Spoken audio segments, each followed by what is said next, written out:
My name is Erica. I am the Emergency Preparedness, Nutrition, and Education Coordinator for the St. James Town Community Co-operative. And I'm here today with Tyler Davis of Foragers Farms. And he's going to teach us all about solar dehydration and explain this incredible unit that he has built himself. Welcome, Erica. Thanks, Tyler. Yeah, thanks for joining us here. Like she said, my name's Tyler. Me and my partner Aaron own Foragers Farms. We're a 2-acre market garden in Coburg, Ontario, Northumberland, and we grow 35 different varieties of annual vegetables. We grow fruit trees and berries, and we also forage for different medicinal plants in the wild, and we dehydrate them here in our solar dehydrator we built a few years ago, based on Henry Wiersma's design. The only thing different from Henry's design is that we have this 12-inch spiral pipe duct that we painted black here, and what that does is the sun heats the air inside that pipe, and that pipe pulls the air from the bottom of the unit and pushes it out through the top. So that helps create airflow that happens from the air that's heated by the solar collector in the front of the unit, that pushes the air into the top of the space. The air flows through, dehydrates the herbs, and then comes again up through this pipe here that we built. Yeah, we basically built this box out of just standard material you can find at Home Depot. It's just a 2 by 4 by 8 foot box. That way we didn't have any offcuts. We just used all the material to build it. We used 2x2s for the brackets to hold these racks up, and we used 1x2 wood to build the racks so they're nice and light. And we've also used this shade cloth here on top of the racks in order to hold all the plant material up and create enough of a gap for airflow to kind of flow through all the plant material in order to dehydrate it properly. Amazing. So what do we have dehydrating inside of the solar dehydrator today? Today we have sumac, chamomile, calendula, and yarrow up at the top there. Incredible. And these will all be used in your medicinal tea blends? Yeah, that's right. We do 4 seasons of tea blends: fall, summer, winter, and spring. And if people did want to dehydrate themselves at home but don't have a space for a unit like this, how would you recommend them going about dehydrating their own herbs at home? Yeah, well, initially we were dehydrating herbs just by hanging them in a window, and we learned this from Linda Rose at the St. Lawrence Market, which was one of our first wild foraging teachers and mentors.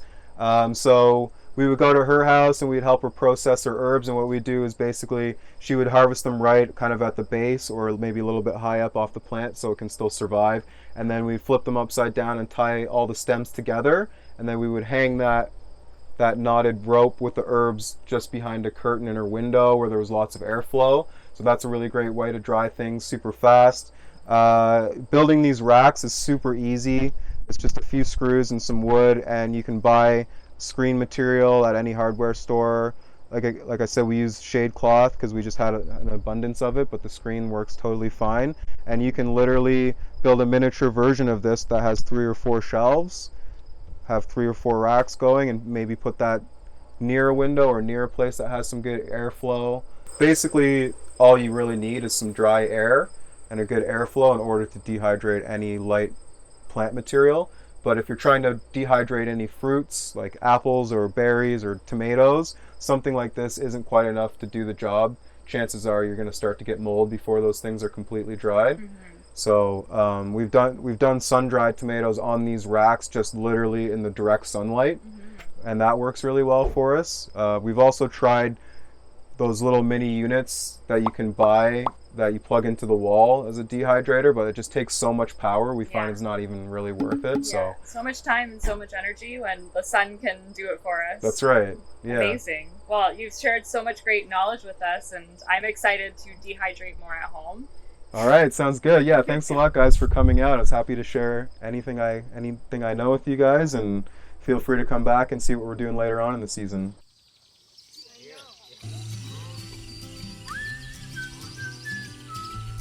These are 16 feet, and there's 2 panels. There are 2 different cabinets inside, so each panel can be controlled separately. And these are all beer cans, but you can use pop cans. We took the bottoms and the tops out, and we taped it with aluminum tape, spray painted it. We have a bubble wrap that's sort of an insulating panel. So the air comes in at the bottom. There's a little fly screen here so ants can't get in, and it goes up inside the building, and then it goes into the dehydrator. Great. A lot of, I don't know, there's nothing. You're actually going to ask, what it is that you're drying. We dry anything from sea buckthorn berries to calendula. My wife makes a lot of skincare products, so it works really well. Oh, that's On the great. bottom, there is a fan, like a house window fan, and that draws the air a little bit faster through. But sometimes she doesn't even use the fan; she just has it go on convection. In the description to this video, we'll also share some instructionals and some more information, as well as some recipes.